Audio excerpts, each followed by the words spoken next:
ओम नमः शिवाय शिवजी सदा सहाय। ओम नमः शिवाय गुरुजी सदा सहाय। ओम नमः शिवाय शिवजी सदा सहाय। ओम नमः शिवाय गुरुजी सदा सहाय। जय गुरुजी, शुक्राना गुरुजी। जय गुरुजी प्यारी संगत जी।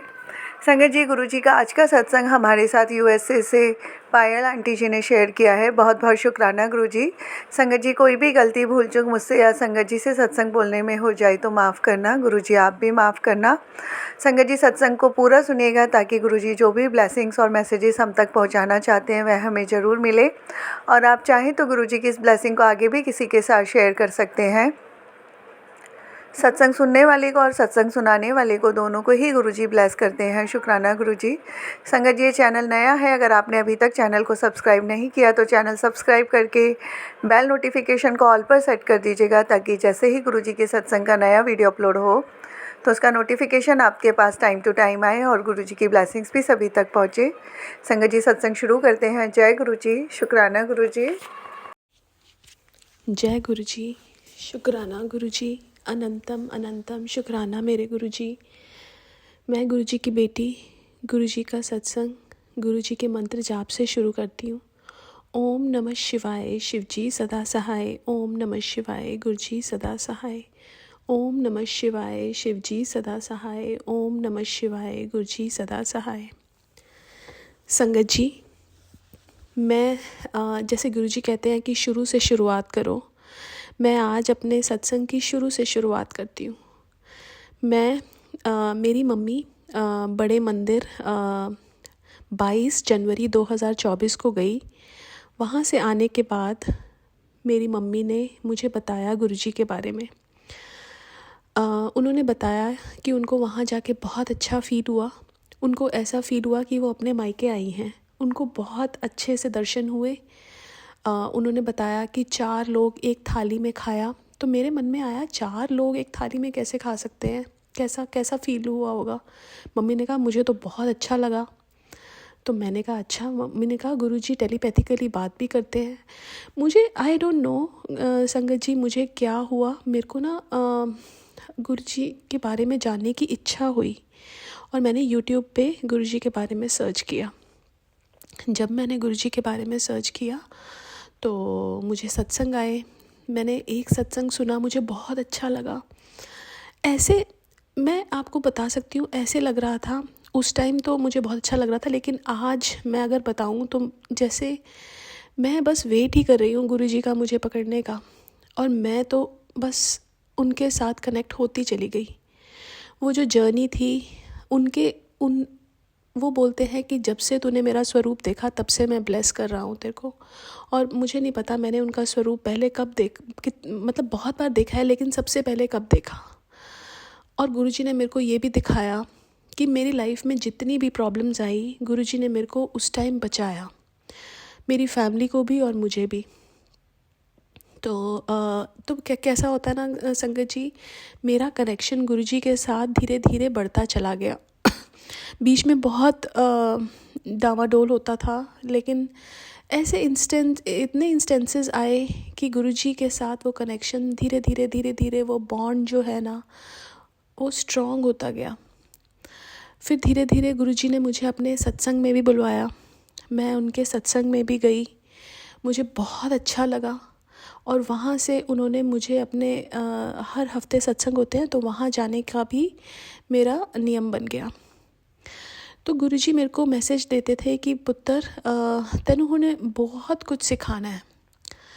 तो मैं सोचती थी कि और गुरुजी के से जुड़ने से पहले हम बहुत गलतियां करते हैं इंसान। और उस टाइम वो गलतियां रियलाइज़ नहीं होती थी, लेकिन आज के दिन अगर मैं कोई गलती करती हूँ तो वो मुझे उसी टाइम रियलाइज़ हो जाती है और मैं गुरुजी को माफ़ी मांग लेती हूँ। मैं गुरुजी से हमेशा प्रेयर करती थी कि गुरुजी मुझे एक ऐसा इंसान बनाओ कि मैं किसी का दिल ना दुखा सकूँ, मैं कुछ गलत ना कर सकूँ। बिकॉज़ मेरे मन में बहुत सारे विचार आते हैं जिनको मैं शांत नहीं कर सकती।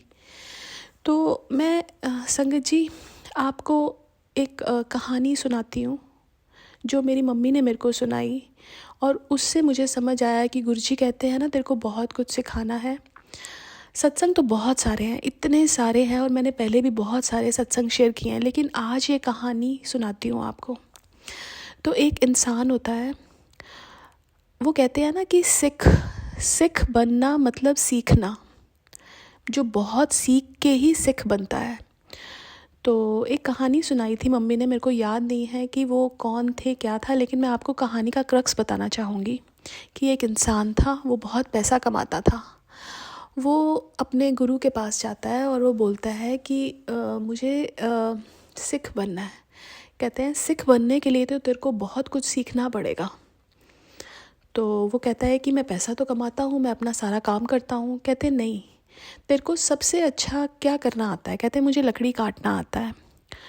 तो उनके गुरु कहते हैं तू एक काम कर, तू यहाँ पे गुरु के द्वारे आ और तू लकड़ काट।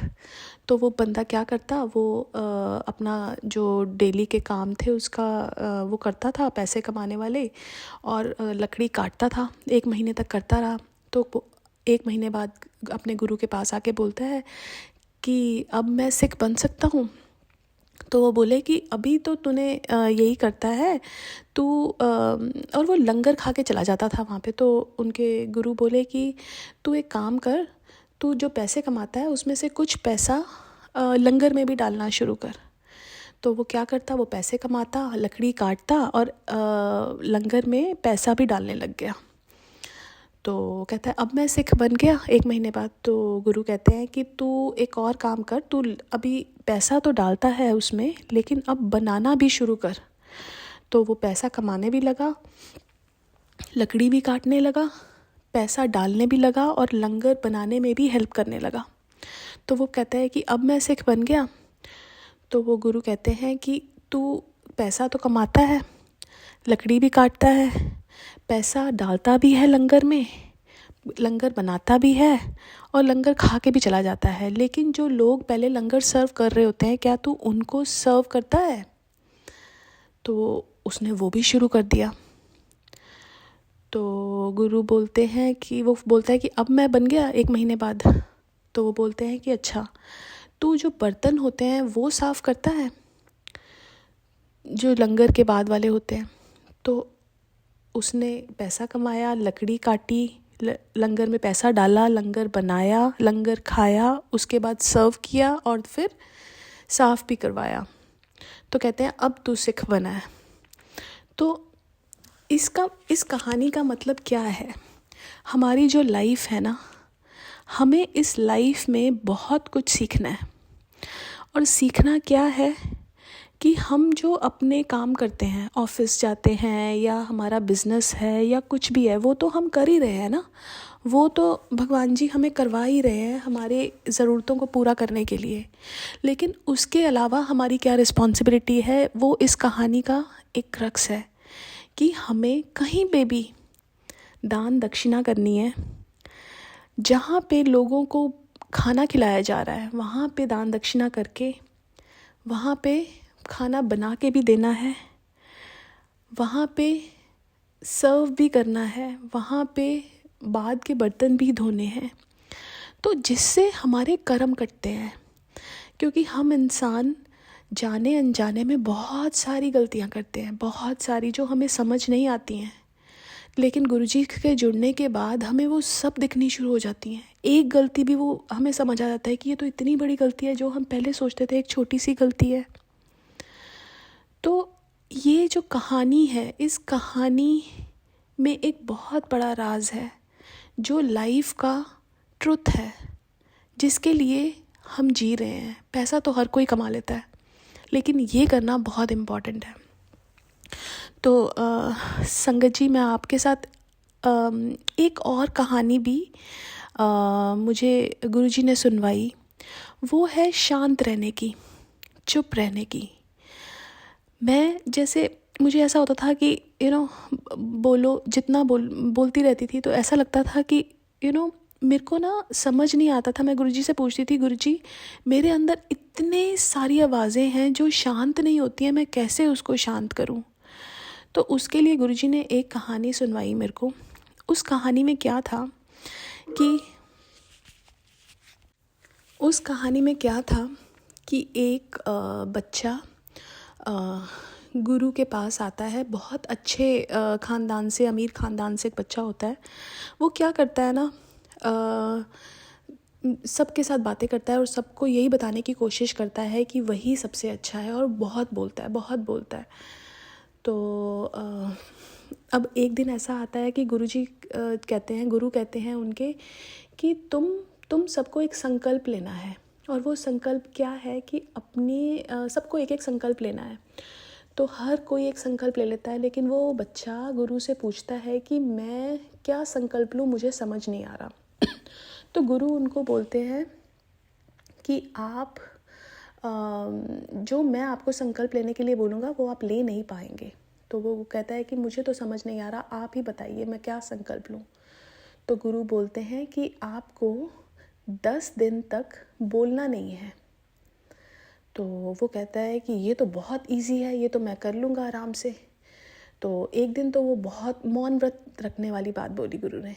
तो वो बोला कि एक दिन तो उससे बहुत अच्छे से हो गया, 2 दिन भी, दूसरा दिन थोड़ा मुश्किल हुआ, तीसरे दिन वो आता है गुरु के पास और लिख के बोलता है कि मुझे ऐसा मन कर रहा है कि मैं वॉमिटिंग करूं, बिकॉज़ मेरे अंदर ना बोलने की बहुत इच्छा हो रही है। तो गुरु कहते हैं कि अपना संकल्प तोड़ दो। फिर वो कहता है मैं नहीं, संकल्प नहीं तोड़ूंगा। तो वो अपनी कुटिया में चला जाता है। वो बहुत परेशान होता है, बहुत परेशान होता है। वो गुरु के पास आके कहता है कि मुझसे हो नहीं रहा। तो गुरु कहते हैं कि ठीक है, अब तुम्हारा संकल्प नहीं हो रहा तो तुम चले जाओ यहाँ से। तो वो सब कुछ छोड़ छाड़ के जंगल में चला जाता है और कितने महीने बीत जाते हैं, वो नहीं आता। तो सबको ऐसा लगता है कि वो अपने घर वापस चला गया होगा, लेकिन कुछ महीनों बाद वो वापस आता है। तो गुरु को उसके फेस पे बहुत तेज नज़र आता है। गुरु उनसे पूछते हैं कि तुम कहाँ चले गए थे? तो वो कहता है कि मैं जंगल में गया।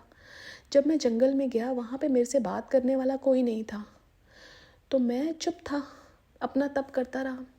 फिर मेरे अंदर बहुत सारी आवाज़ें थी, मुझे समझ नहीं आ रहा था कि वो आवाज़ें कैसे थमेंगी, और धीरे धीरे वो भी शांत होनी शुरू हो गई। फिर मुझे एक ही आवाज़ अंदर से सुनाई देती थी, जो भगवान की आवाज़ थी, जो भगवान बताते थे मुझे, वो मेरे से बात करते थे। और तब से मैं बिल्कुल शांत हो गया हूँ और मुझे बहुत शांति मिल गई है। तो इस कहानी से हमें क्या समझने को मिलता है कि हमें ज़्यादा नहीं बोलना, जहाँ बोलने की ज़रूरत है सिर्फ वहाँ बोलो। अगर कोई गलत तुम्हारे साथ बोल रहा है तो उसके कर्म है, तुम चुप हो जाओ, गुरुजी देख लेंगे। और जब आप शांत रहना सीख जाओगे तो तब आपको भगवान की आवाज़ सुनाई देनी शुरू हो जाएगी अंदर से। जो हम बोलते हैं ना, टेलीपैथी होती है, वो टेलीपैथिकली आपको वो भगवान की आवाज़ सुननी शुरू हो जाएगी। अभी इसी टेलीपैथी पे ही मैं आपको एक सत्संग सुनाती हूँ। हमारे घर पे सत्संग था। गुरुजी का टेलीपैथिकली मेरे पास मैसेज आता है कि गुरुजी कहते हैं कि अपने साथ वाली नेबर को बुला। मैं उनको बुलाती हूँ। मुझे नहीं पता कि गुरुजी ने ऐसा क्यों बोला। वो आती हैं, वो आके देखती हैं कि और कोई नेबरहुड में नहीं है, बाकी कोई और सत्संग के ही लोग हैं। तो वो चुपचाप बैठती हैं। वो साउथ ऑफ इंडिया से हैं, तो उनको शब्द सुनने में बहुत अच्छा लगता है। वो रोती हैं वहाँ पे। उसके बाद पता चलता है कि she is going through a health condition. और फिर गुरुजी का लंगर प्रसाद खाती हैं, सब कुछ उनको आराम से डाइजेस्ट हो जाता है, which was not happening from past 3 months. Guruji blessed that lady immensely. So I think कि हमारे गुरुजी हमारे इतने सारे कष्ट काटते हैं, हमें इतनी ब्लेसिंग्स देते हैं। अब मैं आपके साथ अपना बहुत बड़ा सत्संग शेयर करती हूँ।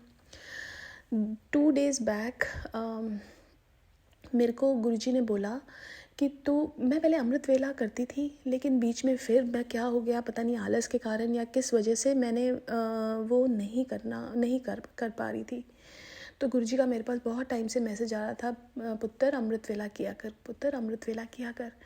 And I was like okay. मैं अलार्म लगाती थी, कभी नहीं लगाती थी, गुरुजी आके उठाते भी थे, लेकिन मैं स्टिल 5-10 मिनट करके and I used to sleep.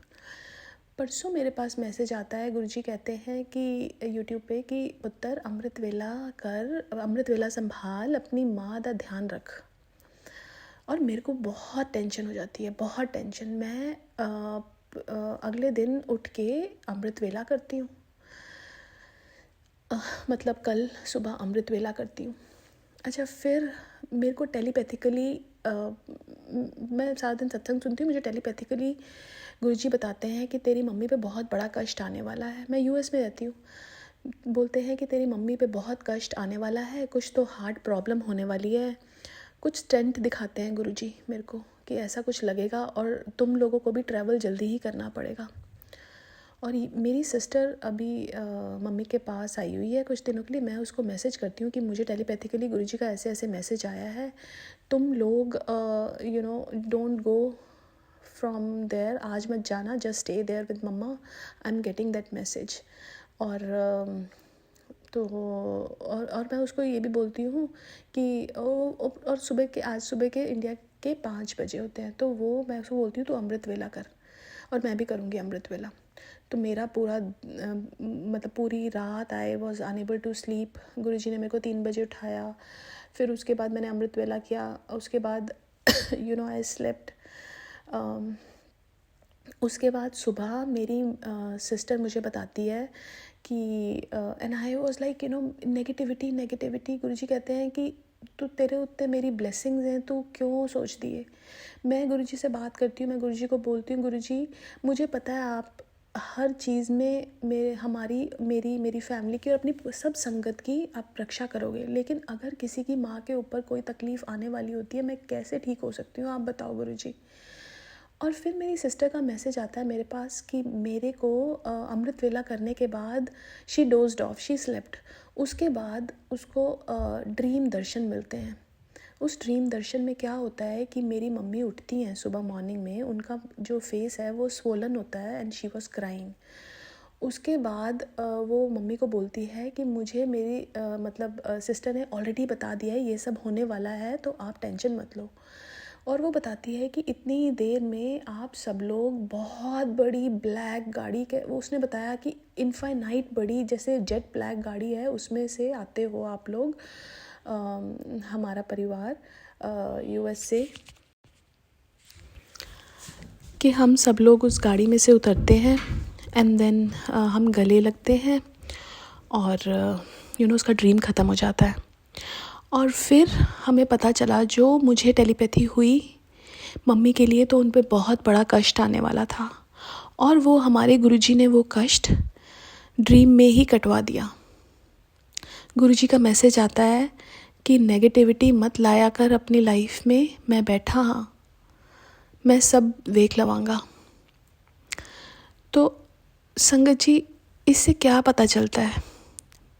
इससे ये पता चलता है हम इंसान जब मुसीबत आने वाली होती है हम उन पे विश्वास नहीं करते हैं, हमें तब भी डर लगता है, लेकिन वो गुरुजी इतने प्यारे हैं, वो हमारे माँ बाप हैं, वो हमें कैसे कष्ट दे सकते हैं।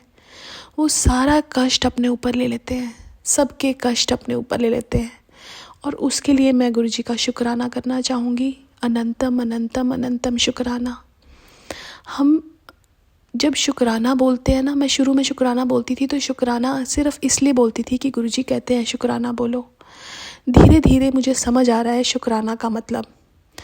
जो शुक्राना है ना, वो इतना बड़ा वर्ड है शुक्राना, क्योंकि उन्होंने इतने बड़े कष्ट काटे हमारे, इतने बड़े कष्ट, और उसके लिए शुक्राना, अपना शुक्राना सत्संग शेयर करना होता है और शुक्राना बोलना होता है। हमें सबको ये ब्लेसिंग्स बतानी है, और ये क्यों बतानी है इसका भी रीज़न बताती हूँ मैं। कितने हम सब संगत में लोग प्रॉब्लम्स में जूझ रहे हैं, उन प्रॉब्लम्स हमें ये बताना है सबको कि गुरुजी उन प्रॉब्लम्स से हमें निकालेंगे, और हमारी स्टोरी किसी की प्रॉब्लम्स का सल्यूशन हो सकता है। इसलिए हमें ये शुक्राना सत्संग शेयर करना है। गुरुजी, मैं माफ़ी मांगती हूँ, मैं लास्ट 2 दिन से अपना शुक्राना शेयर नहीं कर पाई बिकॉज़ मैं बहुत परेशान थी, लेकिन मैं आपका अनंतम अनंतम शुक्राना करती हूँ, हर चीज़ का शुक्राना करती हूँ। गुरुजी, आपसे अच्छा ना कोई है ना कोई होगा इस संसार में, आपसे ज़्यादा प्यार करने वाला ना कोई है ना कोई होगा इस संसार में। हम सब के लिए आप ही हमारे सब कुछ हो। संगत जी, मैं आपको बताना चाहती हूँ कि गुरुजी पे सरेंडर कर दो, गुरुजी को बहुत प्यार करो। आप जब हम लोग प्यार करेंगे ना उनको, तो वो हमें बहुत बहुत बहुत ब्लेस करते हैं।